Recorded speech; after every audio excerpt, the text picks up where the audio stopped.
My name is Shaun Gallagher, and I'm at the University of Memphis. Memphis, the home of very cool people like Elvis and B.B. King and a lot of very cool philosophers as well.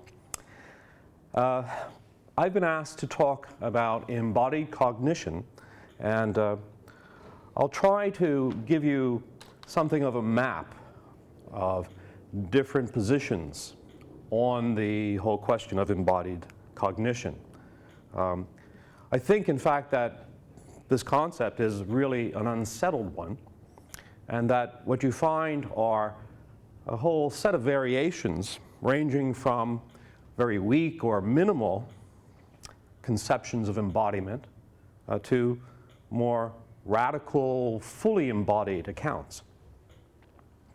And these views of embodied cognition are associated with different approaches to cognition in general: computational, ecological, embedded, extended, distributed cognition, and inactive cognition. Sometimes these are grouped under the heading of the 4 E's, or actually there might be more than 4. In any case, within these different varieties of embodied cognition and embodied approaches to cognition, there's really no strong consensus about how important the body is in the cognitive process, as we'll see. So here's an outline. Again, the idea is to try to map the landscape and to try to show that here and there are different positions, different views defended concerning the nature of embodiment and, again, the role it plays in the cognitive process. So I'm going to identify 5 different versions of embodied cognition. The first one is very minimal or a weak, sometimes it's referred to weak embodiment. I'll also talk about something more biological embodiment.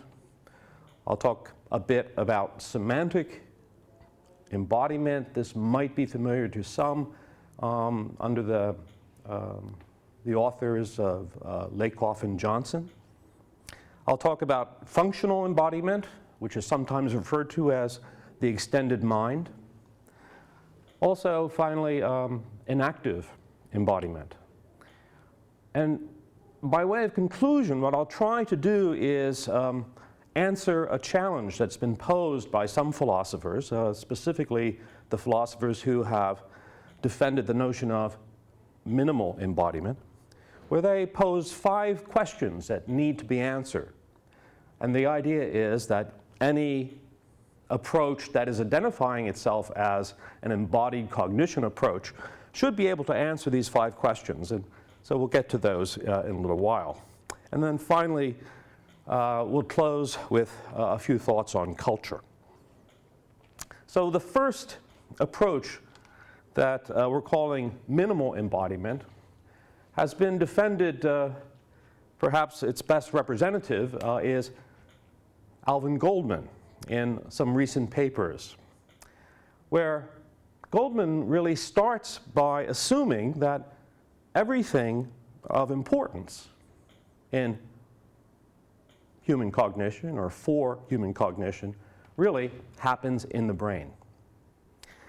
And in an article Goldman wrote with Frédéric de Venimont, the way he puts it is, the brain is the seat of most, if not all, mental events.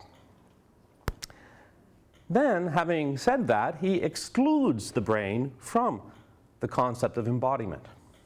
And here's the way he explains it. Embodiment theorists want to elevate the importance of the body in explaining cognitive activities. What is meant by body here?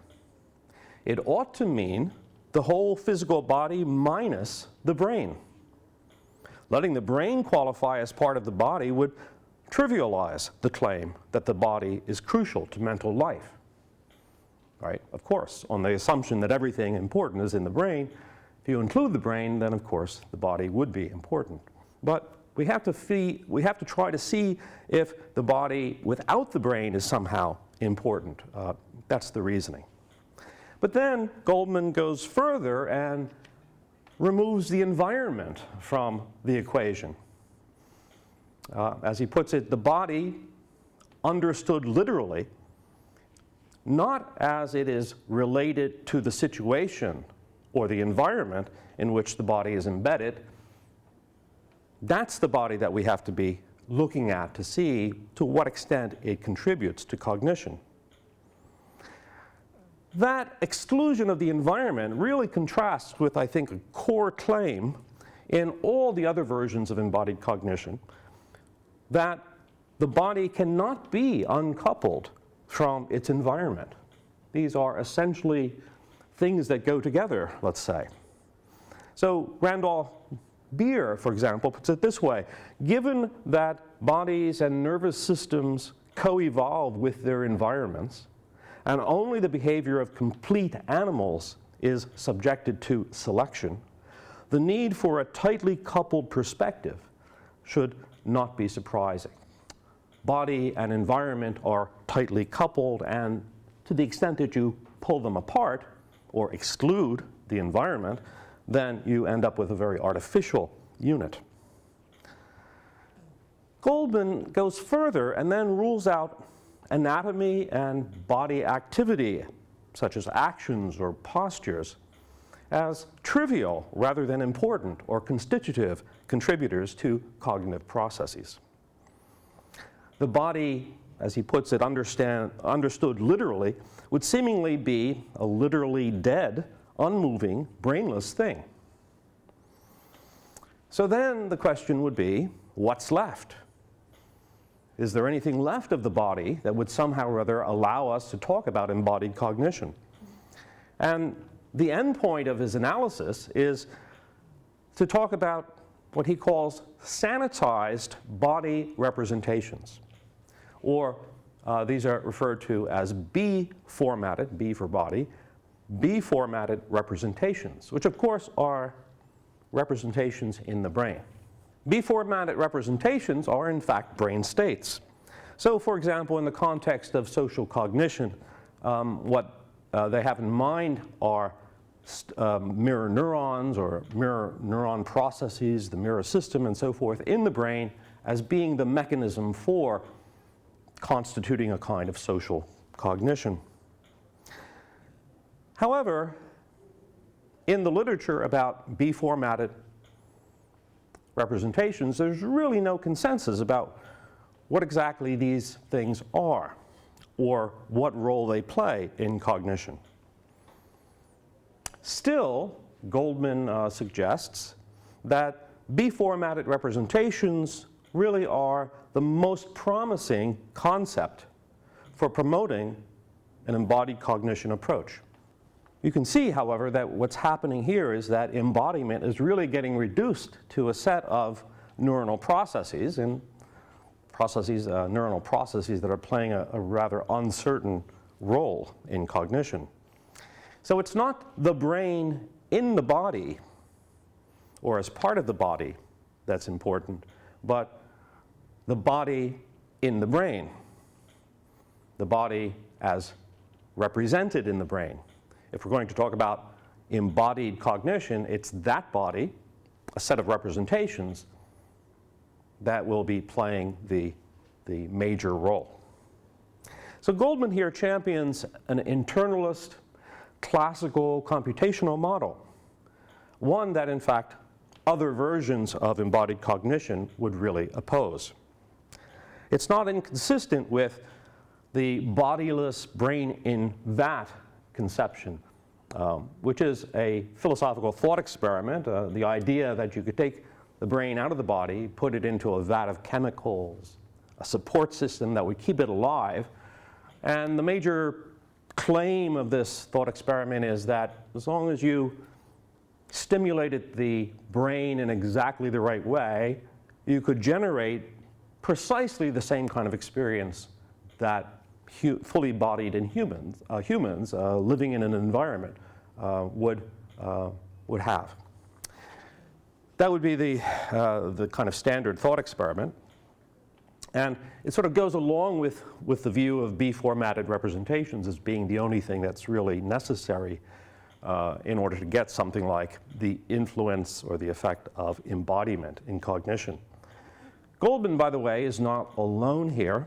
There are others, such as Gallagher and Sinigalia, who definitely are on the side of B-formatted representations and a kind of simulation of embodiment in the brain.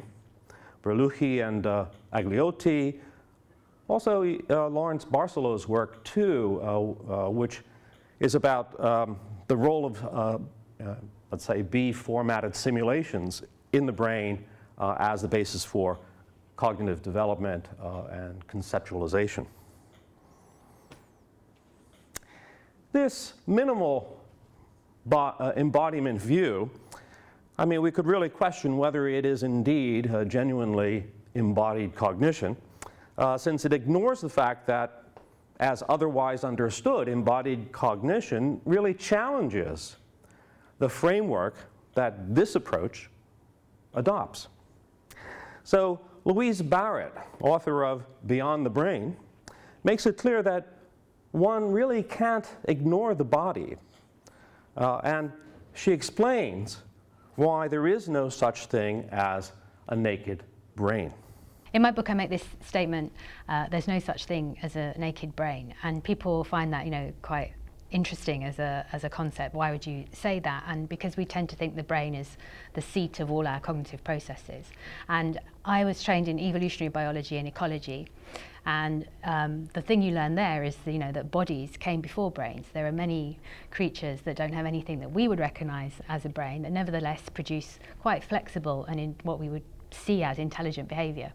So then it becomes then you immediately flip that issue around, because then you can say, well, how, it can't just be brains that matter. And then you think of, I also did ecology as part of my degree, and that's a very systems thinking way of looking at the world. And so then you think, okay, a brain is embedded in a body, which is embedded in an environment, and all those things must matter. So you're taking a much more contextual view.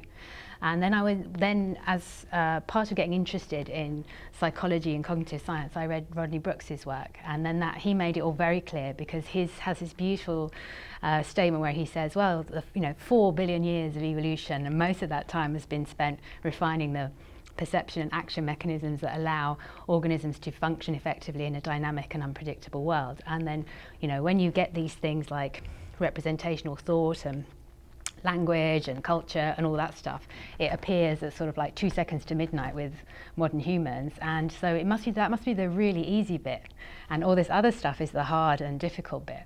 So that for me then made me realize that you had to look at it in that kind of way, and therefore bodies must, whatever kinds of representational thought humans, or even if you want to argue for other creatures, which I don't necessarily want to do that, but whatever kinds of things they have, they must be grounded in these other kinds of mechanisms. So you need to understand bodies in order to understand brains, and therefore the body provides that context for the brain. And then you're always in an environment, you're never out of an environment. And I think a lot of cognitive psychologists, you think, when you go into the lab, somehow you're not in the environment anymore. And of course, there is an ecology of the lab, there is an environment that is the lab, and people are behaving in that context as well. So you never get rid of context. And that again is the way where you can't then look at brains as these isolated, representational, disembodied reasoning devices. They're there to enable an animal to engage actively with its environment and solve those very real problems of not being eaten and finding enough to eat yourself and surviving and reproducing. So that for me is why there is no such thing as a naked brain. Okay, so if Goldman ignores what we've just heard Louise talk about, if he ignores that kind of central message of embodied cognition, he nonetheless, I think, offers a good challenge to embodied cognition by providing a list of questions that ought to be answered. So Goldman suggests that there are 5 questions. Actually, he lists 4, and I've added the last one, so there are 5 altogether that I'll talk about, that every embodied cognition theorist ought to be able to answer in order to clarify precisely what we mean by embodied cognition and what kind of claims are being made. So the first is simply, what does embodiment mean? Second, which sectors of cognition or which cognitive tasks are embodied, and how fully does each task involve embodiment? What is the empirical support for this view? How does a particular embodied cognition view differ from classical computationalist approaches? And finally, the one I added, what role, if any, do mental representations play in cognition? So if we take these 5 questions and apply them to minimal embodiment, then we get the following answers. 1, embodiment amounts to a set of sanitized brain processes. 2, it applies only to some aspects of social cognition, but not much else. This at least was the view of Goldman and Vignemont in their 2010 article. Goldman in 2012 revises that a little bit and thinks perhaps it could be more, it could be generalized a bit and apply to other aspects of cognition. With respect to empirical evidence, Goldman and others who defend this notion of minimal embodiment often point to mirror neuron research. They also point to lesion studies, all within the context of social cognition, showing that areas in the brain that supposedly have B representations included, if there are problems or lesions, that would interfere with action and emotion recognition in other people. It turns out that this view is fully consistent with classical computation approaches, and obviously it's strongly representational. So they can answer those 5 questions. We'll come back to these 5 questions at the very end to see how these other approaches will answer them. A second approach I want to talk about is what I'm calling biological embodiment. So in contrast to minimal embodiment, which rules out any role for anatomy or bodily movement as being important, being non-trivial factors in cognition, other theorists suggest that these factors are, in fact, yes, important contributors to the shaping of cognition prior to brain processing, and this is referred to as pre-processing, and also subsequent to brain processing, post-processing, in order to give a full, rounded conception of how cognition works. So extraneural, things happening outside of the brain, structural features of the body, shape our cognitive experience. For example, the fact that we have 2 eyes, positioned as they are, delivers binocular vision and allows us to see the relative depth of things. The anatomical position of our ears allows us to tell the direction of a sound. And if our ears were positioned differently on our bodies, we'd have a different experience in terms of hearing. So as Larry Shapiro puts it, the point is not simply or trivially that perceptual processes fit bodily structure. Perceptual processes depend on and include bodily structures. Our sensory experience, for example, also depends on the way our head and our body move. And this has an influence on the phenomenon known as parallax, the way you have to picture yourself as moving, around an environment and different angles and perspectives taking shape in front of you, giving us the ability to make sense, spatial sense out of the environment. Furthermore, our motor responses, rather than fully determined at brain level, are mediated by the design of our muscles, our tendons, the degree of flexibility that we have in our body, the geometrical relationships to other muscles and joints, also the prior history of their activation. To the extent that they are fatigued and so forth will limit the way you might be able to move, but also the way you might perceive the environment. Movement is not always centrally planned. It's not always a brain thing. It can be based on what Andy Clark terms soft assembly. The nervous system, he explains, learns to modulate parameters such as stiffness of limb or joint, which will then interact with intrinsic bodily and environmental constraints so as to yield desired outcomes. Barbara Montero, she's quite dressed up here. She's a performing artist as well as a philosopher in New York. In her new book called Mind, Body, Movement, the relevance of the consciousness to expert performance, the consciousness of movement, I think, to expert performance, explains the importance of movement and motor control for perception and action. She describes her work with Jonathan Cole, who is a neurophysiologist in the UK, and research that he's done on quadriplegics, or tetraplegics as they're called there, who lack the ability to move. So Barbara wants to explain the importance of movement for cognition. The body is essential to having certain cognitive abilities. So certain bodily abilities are essential to having certain cognitive abilities. And one way to investigate this is to look at individuals who lack certain bodily abilities and see how this affects them cognitively.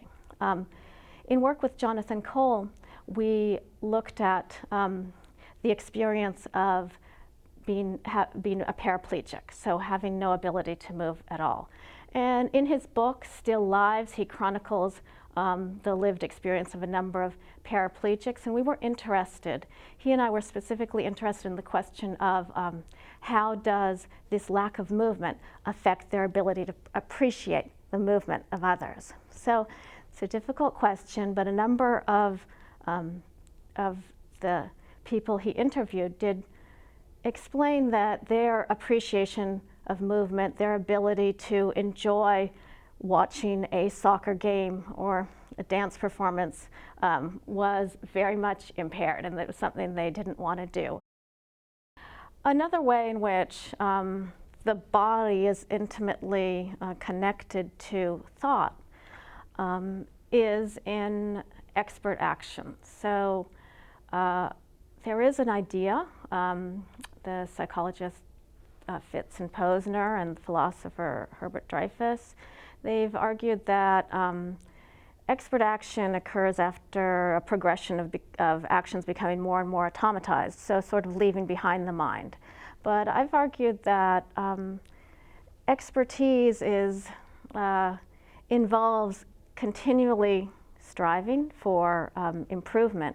And so in that striving, you do think about what you were doing or monitoring your movements. And so there's a connection between the expert action and expert thought about action. So some theorists may still understand the notions of bodily processes in terms of information processing. And that would be consistent with general principles of classical computationalism.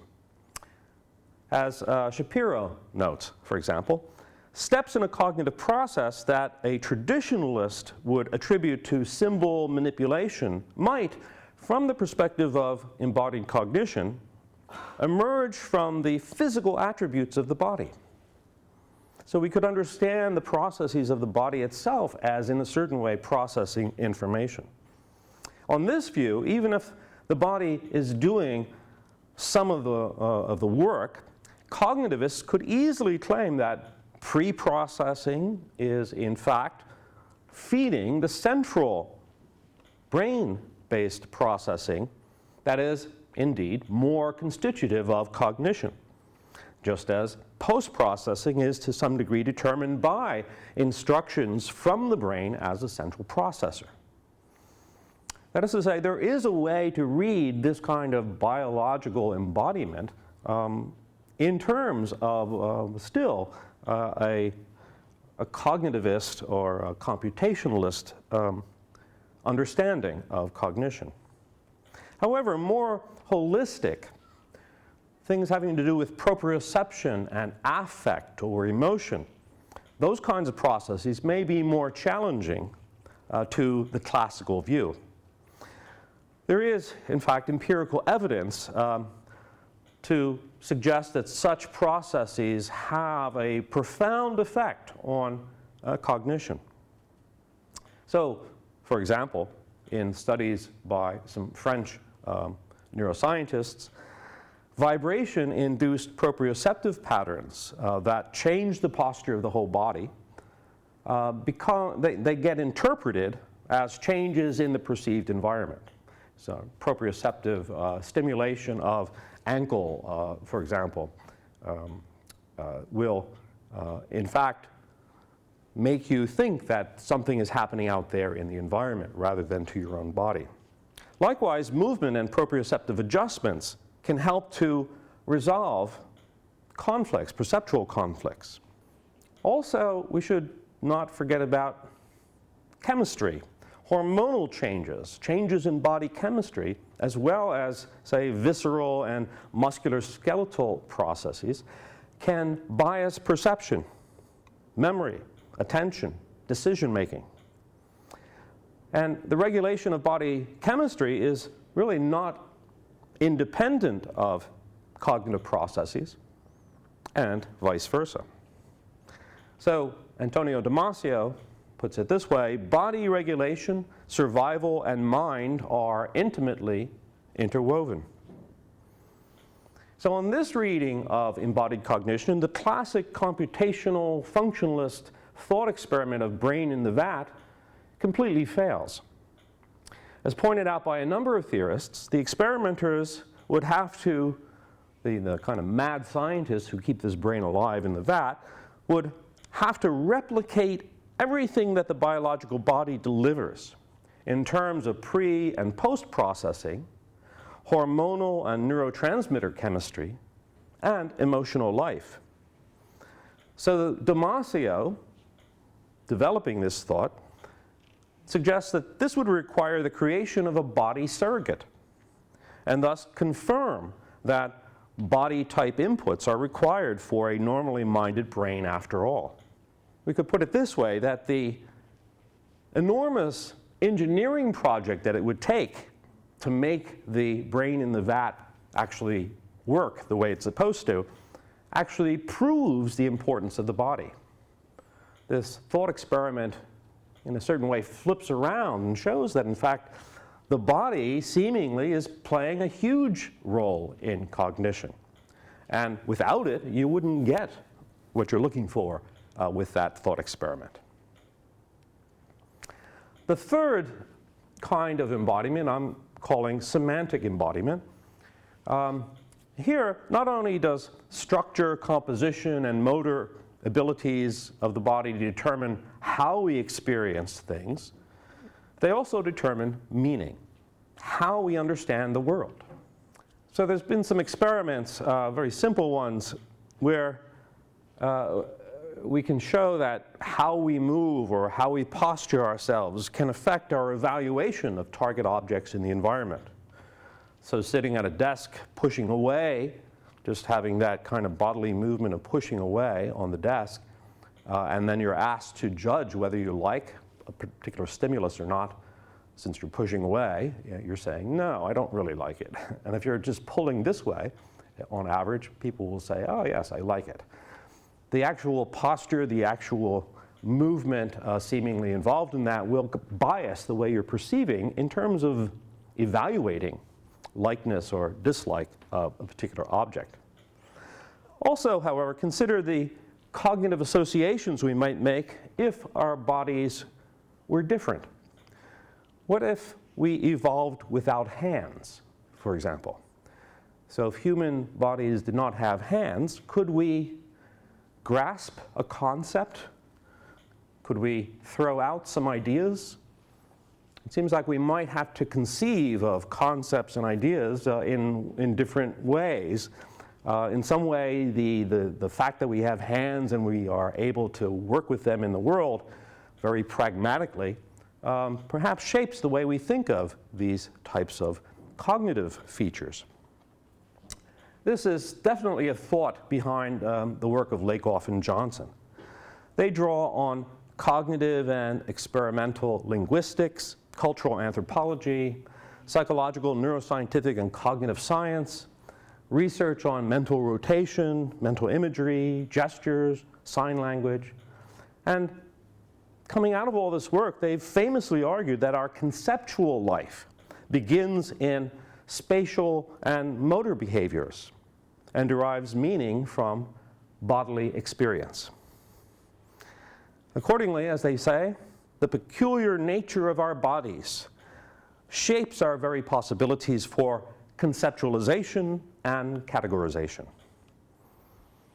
For them, the specific mechanism that bridges embodied experience and conceptual thought is metaphor.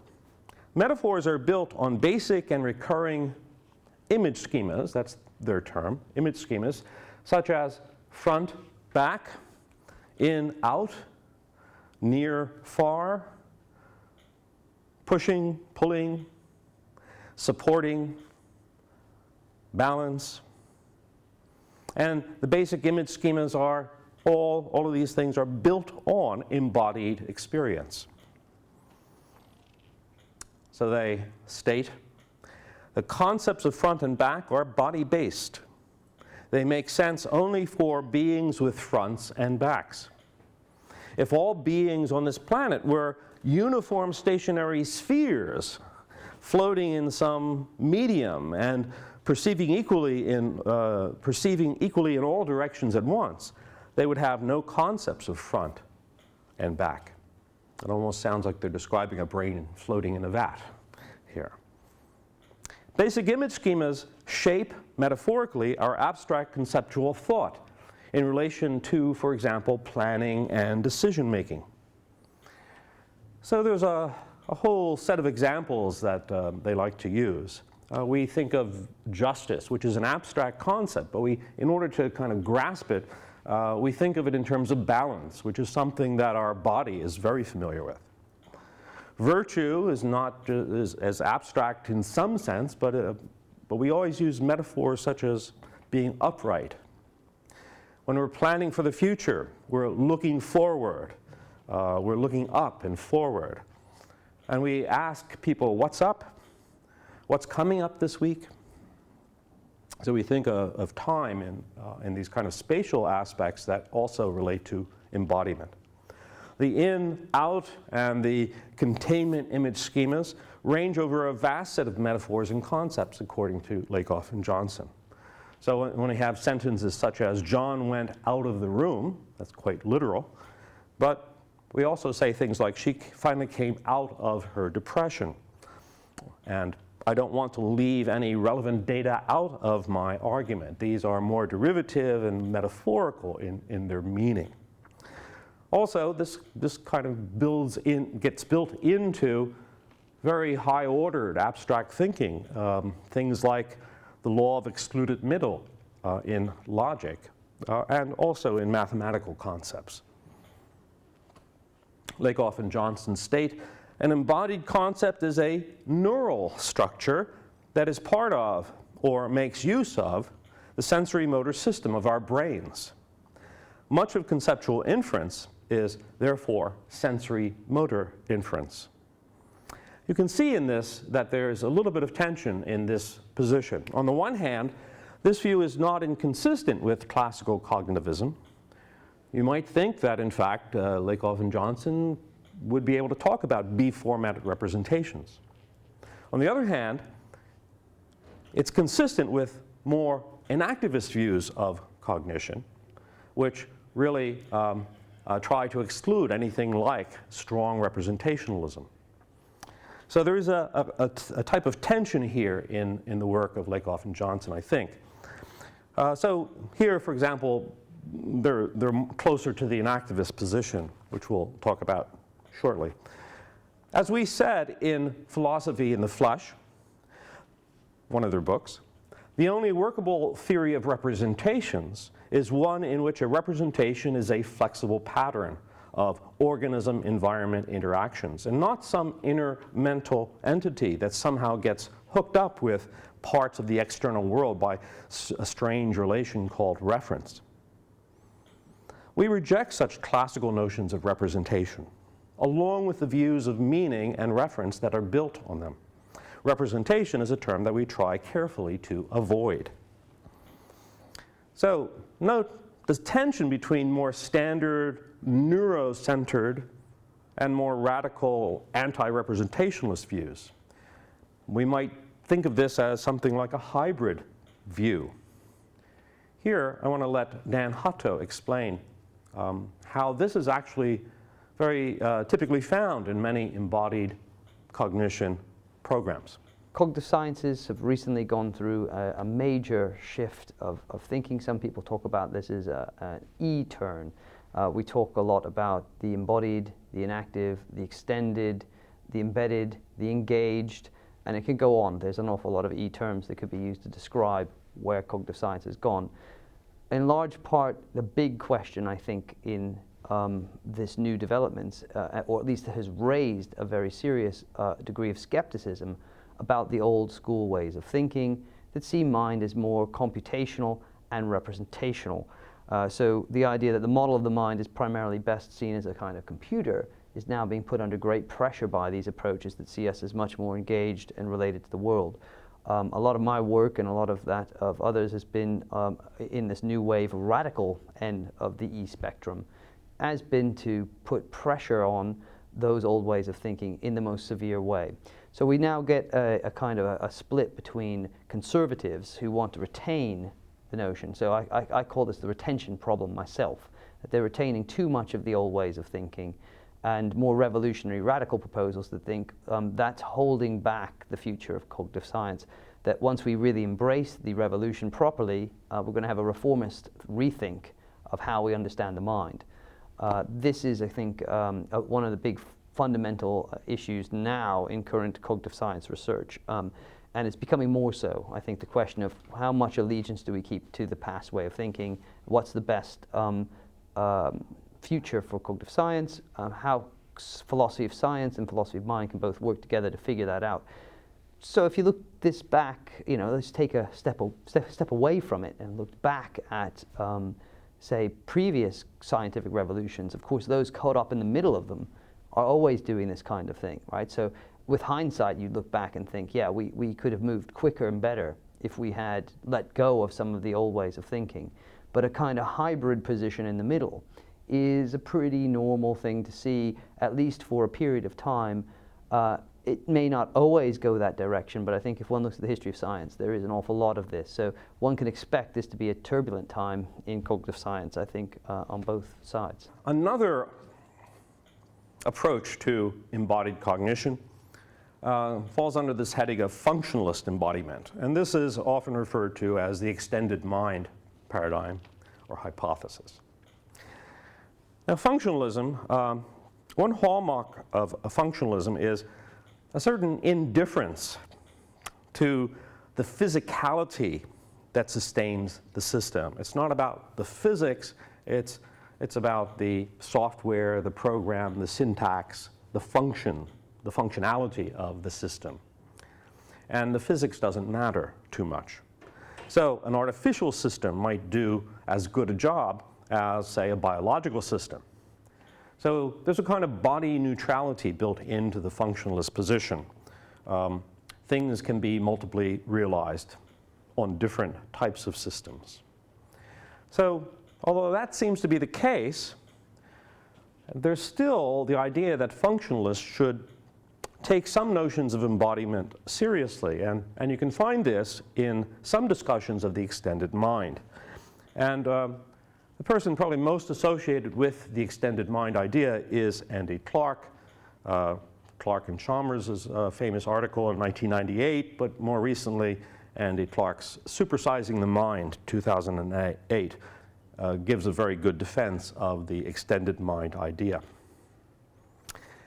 On the one hand, with respect to embodiment, Clark argues for a step back towards the idea of minimal embodiment. Factors associated with anatomical determination and embodied semantics are, as he puts it, trivial and uninteresting rather than deeply special. There's nothing that special about embodiment.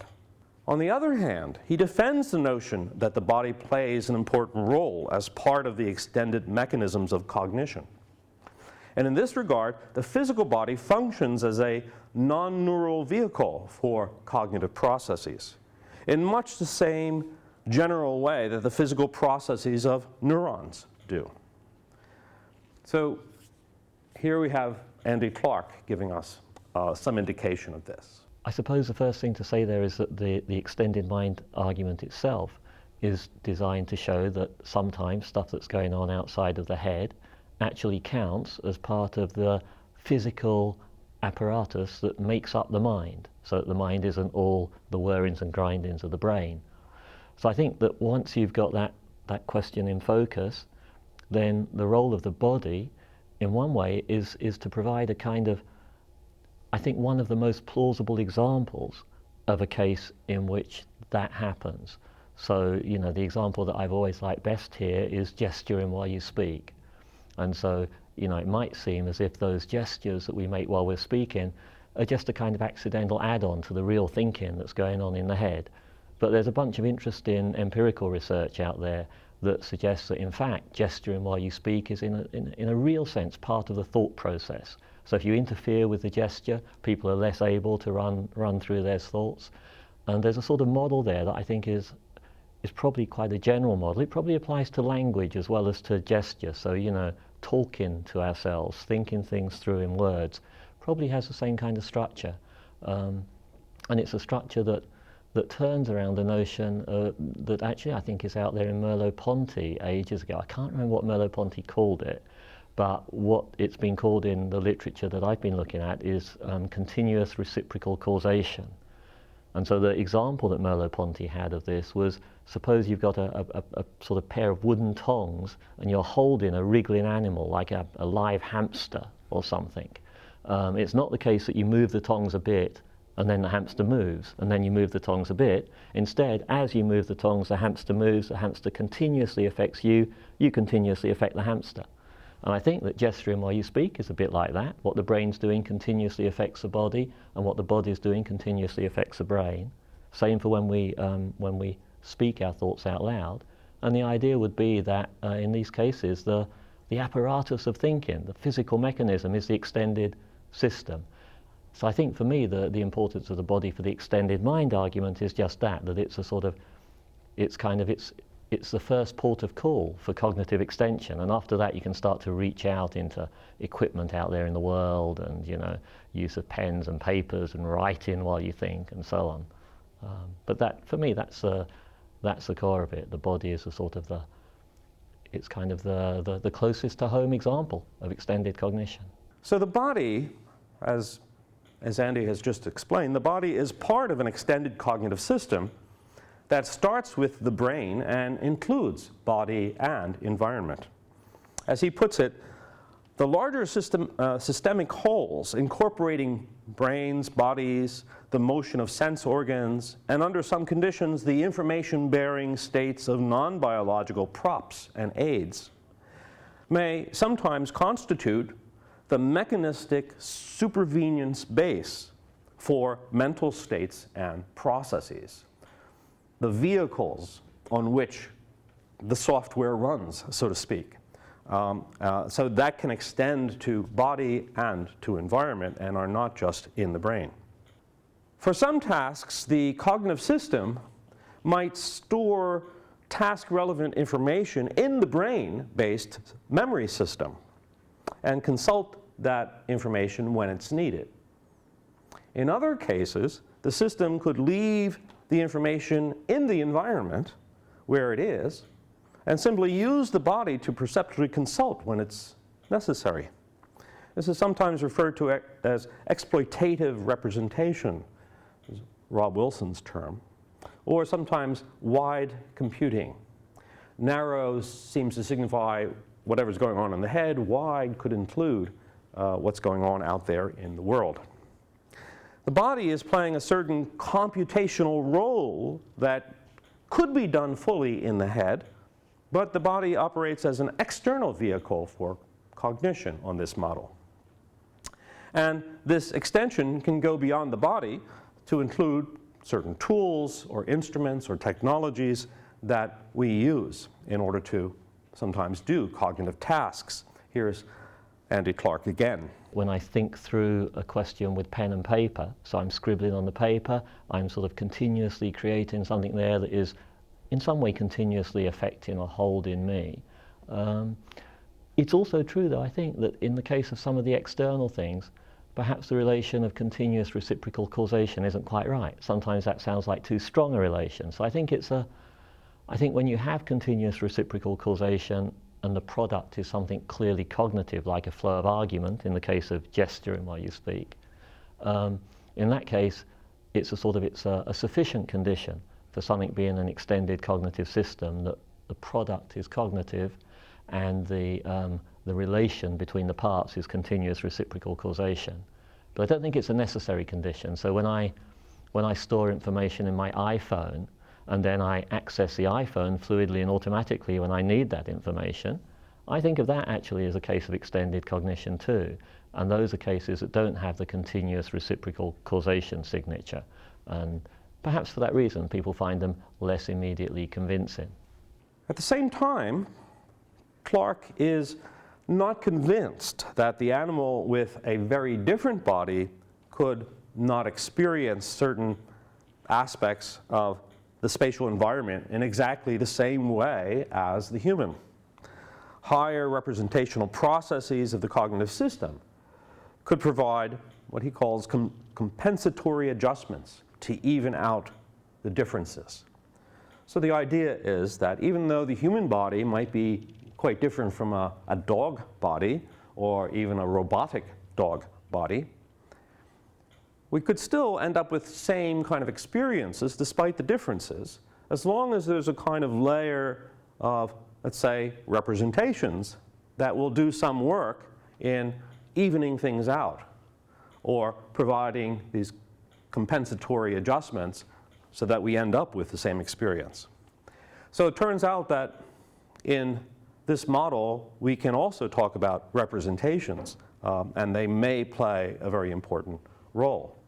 So this embodied extension of cognition is also then consistent with a robust representationalism for higher cognitive processes, as well as with a minimal representationalism involving what are termed action-oriented representations, which play a role in action.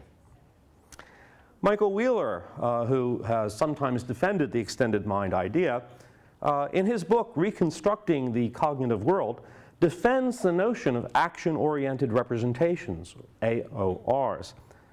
He also describes these action-oriented representations using the artificial intelligence term snap maps. So imagine a task, spatial navigation task that many of us perform every day. So getting across a room that's got lots of objects in it, and you want to get to a goal state on the other side of the room without colliding with any of the objects.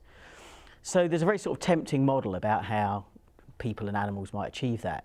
And that would be to take in lots of sensory information from the environment, paradigmatically via vision, to build a detailed model of the environment inside your head, in a kind of Cartesian space, so locating the position of all the objects and how big they are, and then locating where the goal is in that space, and then you would plan a path across the room, and you would then implement that path. And that's a very sort of tempting model about how we do spatial navigation of that kind. It turns out, work in artificial intelligence seems to have shown us that representations of that kind are extremely expensive, perhaps even intractable in terms of computational effort. So it's very difficult to maintain a detailed representation of that kind, a model of the world, especially if the environment is dynamic. But actually, it seems to some of us in the embodied cognition movement that the problem here isn't representation itself, but the particular kind of representation that's being used in that case. So a few years ago, we saw some roboticists start to work with a notion that's now been called action-oriented representation. And my favourite example of this is a robot built by Nikolai Franceschini and his colleagues, so I'll just describe that example to give an example of how action-oriented representation works. What's interesting about having a visual system that's driven by an array of elementary motion detectors is that you're blind at rest. So this robot is blind at rest. So what does it do? Well, it moves. It uses its own embodied movement to generate contrast points in the flow of optical information that it gets. So it moves, and that causes a relative motion situation, and it spots contrast points in that flow. And those contrast points it takes to line up with objects. That's the first thing. What it does then is it does build what clearly is a representation, what the roboticists in question call a snap map. But it never tries to locate these objects to be avoided in any kind of objective Cartesian space. And it never tries to work out how big the objects are. All it does is use these contrast points to sort out what it thinks of as parts of the environment to be avoided. And that's all it does. And moreover, it doesn't try to put those objects, those areas to be avoided in any kind of objective space. It uses an egocentric space, a space that's based on where its own body is. So again, a kind of embodiment-dependent kind of strategy. So roughly, it's looking for regions to be avoided that are roughly over there or over there with respect to its own body. And then what it does is it makes a little movement forward, and the movement is as direct as it can possibly move towards the light source whilst not banging into any of the regions to be avoided. And then it does it again. It builds another snap map, and then it makes a movement. Then it builds another snap map and makes another movement. So the route here that it takes to the goal is not a pre-decided structure that it stores and then implements. It's an emergent structure that comes out of the interplay between these snap maps and its own embodied movement.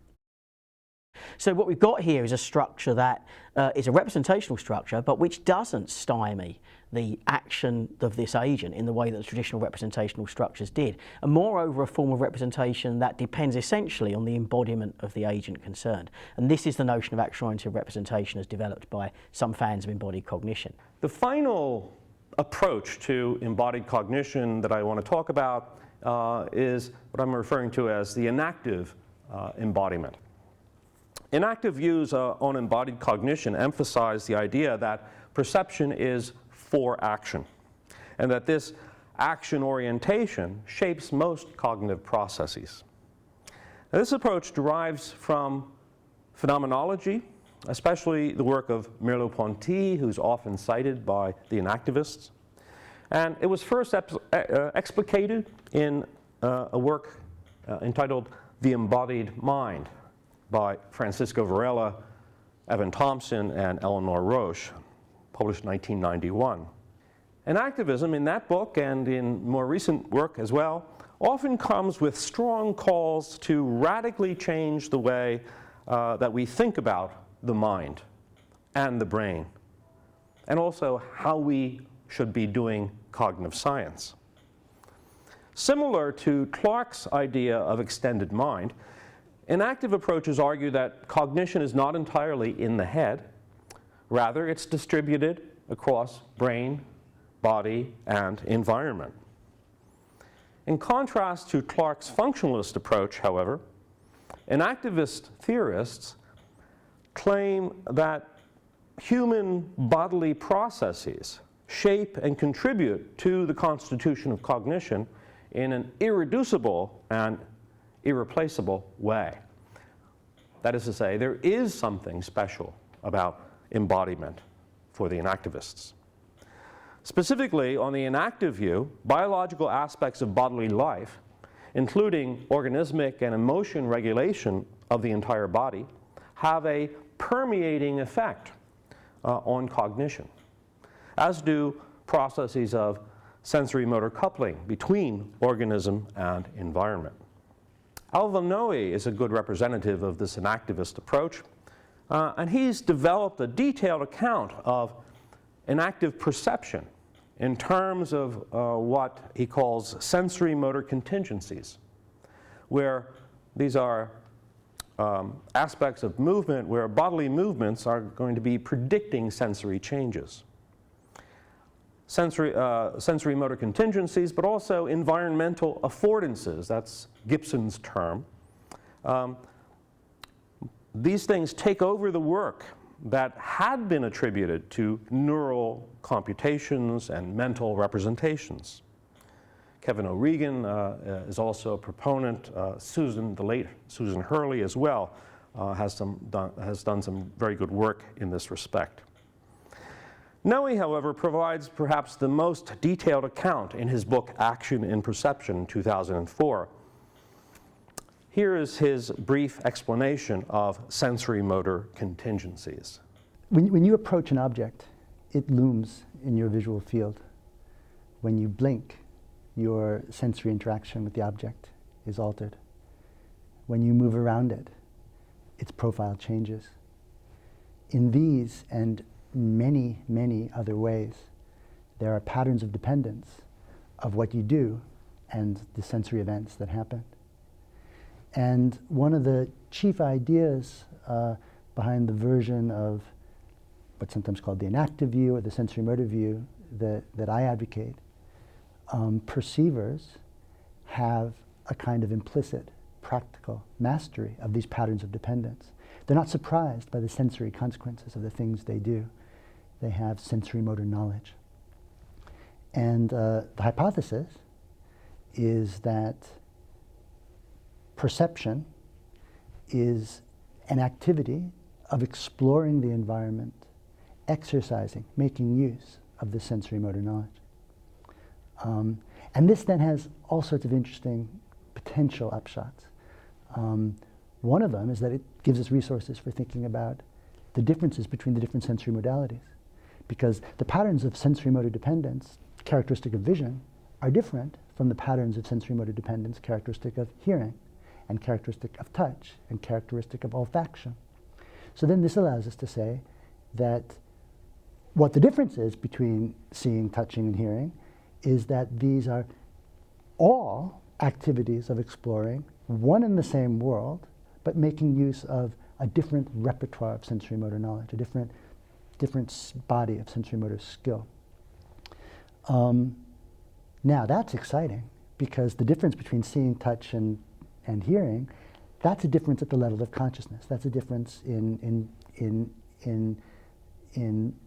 the nature of the quality of experience. So the thought is, the hypothesis is, the hope is that we can begin to get some purchase on consciousness by asking questions not about what's going on inside the head, but what the animal is doing, what the perceiver, what the human being can do, what the perceiver, how the perceiver dynamically interacts with the world around them. Making enactivism even more embodied. That is to say, we shouldn't just simply think that the enactivist view is just about sensory motor contingencies.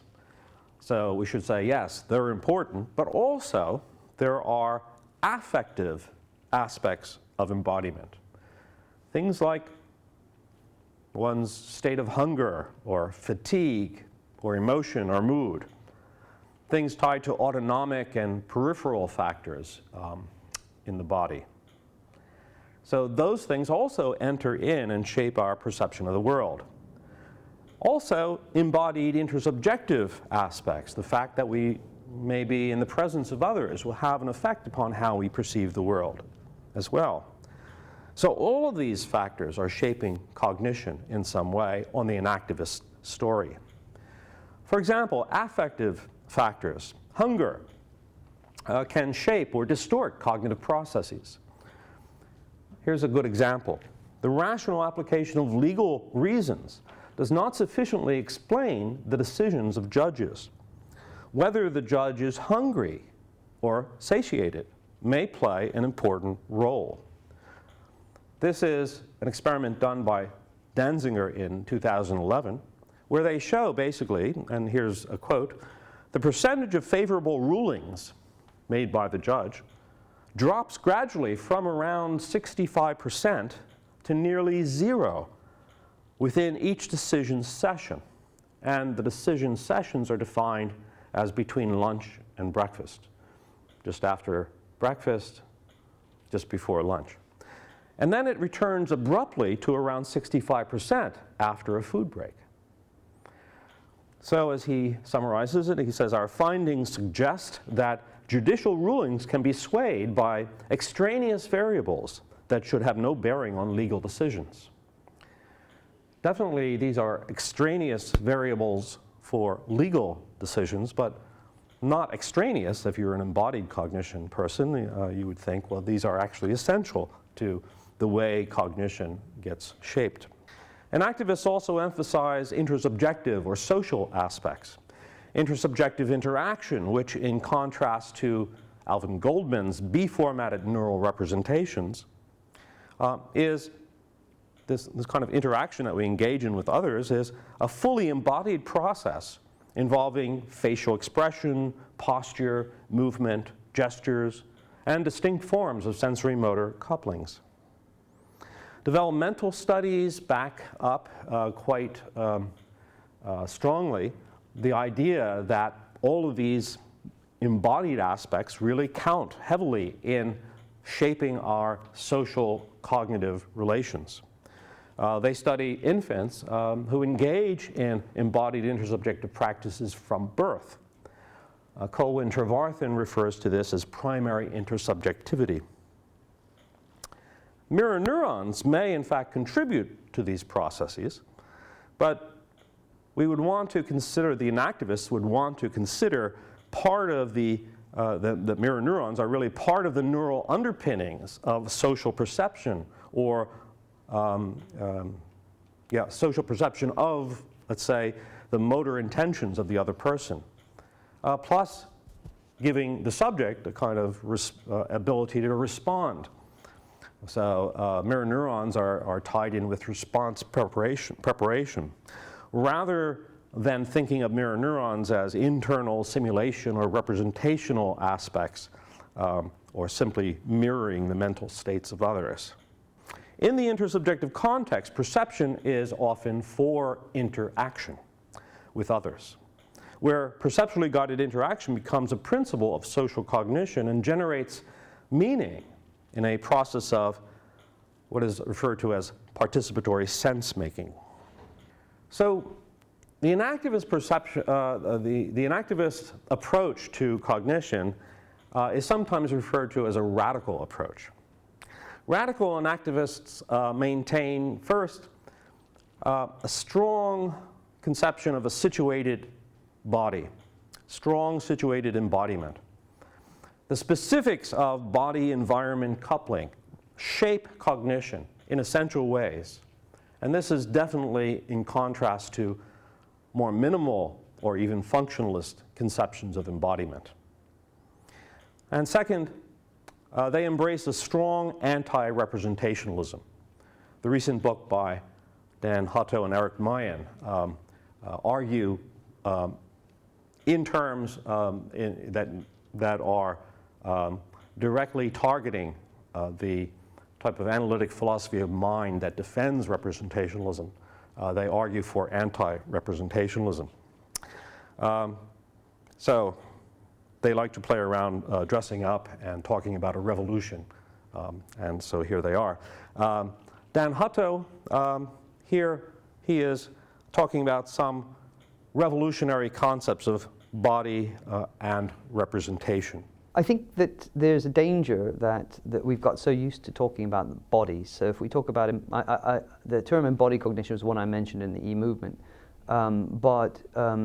When we often, or at least when people first approach the notion of embodied cognition, they don't make enough adjustments from the other paradigm. So we used to, in kind of the vernacular, talking about the body and the mind, and we're also used to think of imagining our bodies as just as they are, as kind of containers for ourselves. And you know, we know where they begin and end. We've got the skin and the skull operation. So we think that's a well-defined notion. That gets challenged much more radically. The notion of an embodied intelligence is one that is already engaged extensively with the environment. So you're already interacting with features of your environment, and where you begin and end, even the new neuroscience on peripersonal space, is not clear. So the thought that you're, you know, let me give you an example of this in terms of the interactivity. Somebody might say a fast race car driver or somebody doing extreme sports who use a particular piece of equipment is integrated with that equipment in a way that the embodied and active approach wouldn't distinguish that from their body. You're using that as if it was a piece of your being. So it's not a good way to think about the body as something that easily ends here. So the inactive stories, and I think the more precise embodied stories, really see you as interacting in indivisible ways with the environment. So organisms extend right out in, or they're extensively, I would say, engaged with their environments on this more radical model. No one needs to be, one thing maybe I should mention in this respect is no one needs to think that even the radicals think that people don't form thoughts. We are representation mongers, but we're more split personalities on this vision, right? Some of those capacities really come quite late. They depend on developing language, how they integrate with your more non-representational embodied engagements, I think is a big research area that has to be explored. So we don't want to collapse the idea that we're just embodied agents that never have a thought about what we're doing. But I think the point is that a lot of the traditional thinking is overrated and perhaps misunderstood the role of explicit contentful thinking in intelligent activity. To draw this to a conclusion, I want to come back to the 5 questions that were posed before, if you remember them. What does embodiment mean? What sectors of cognition or the cognitive tasks are embodied? What is the empirical support for the embodied cognition view? How does this view differ from classical computationalism? And what role, if any, do mental representations play in cognition? And we can actually sort of map out these different approaches by making them answer each of these questions.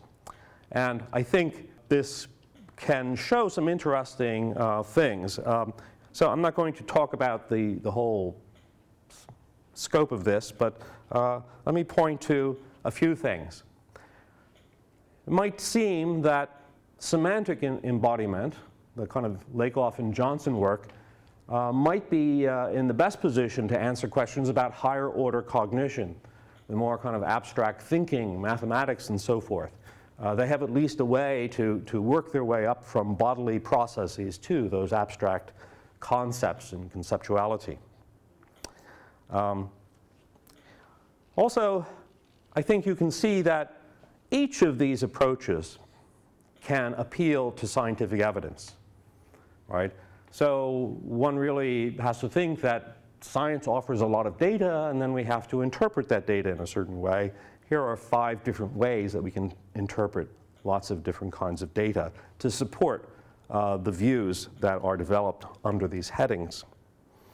And the final thing I'll point to is over on the inactivist side, and specifically with respect to questions about computationalism and representationalism, they are clearly saying no to those things. And this is perhaps why these approaches are sometimes regarded as more radical. One of the important theoretical questions in this field is whether it's possible to integrate these views, to put them together in some way.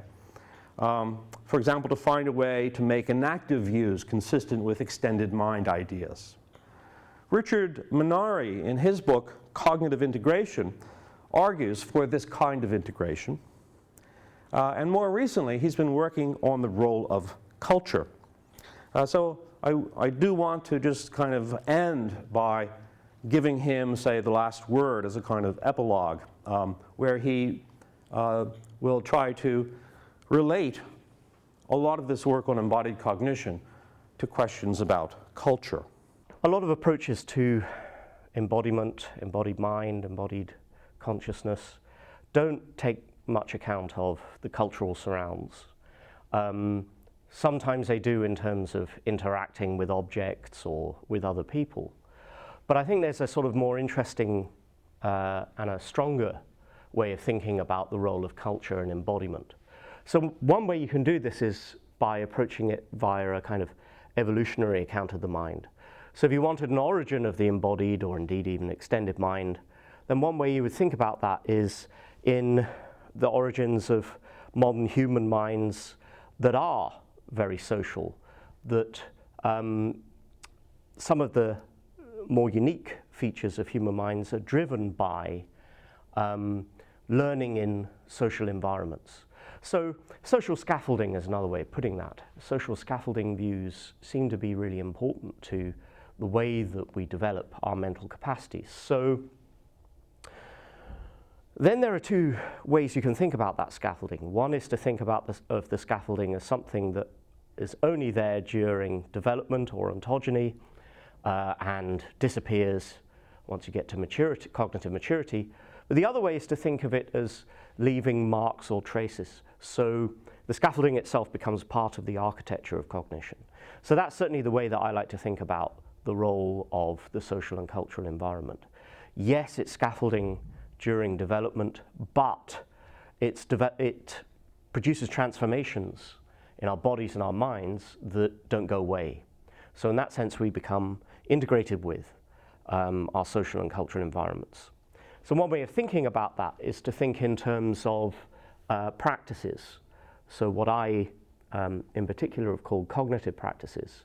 So you think, for example, about the way that we learn to read, write, do mathematics. What we learn are a whole bunch of pattern practices, ways of actually creating and manipulating external symbols, perhaps on a page with a pencil, for example, perhaps even using our bodies, using our fingers to count, for example. And those practices actually leave their mark on us.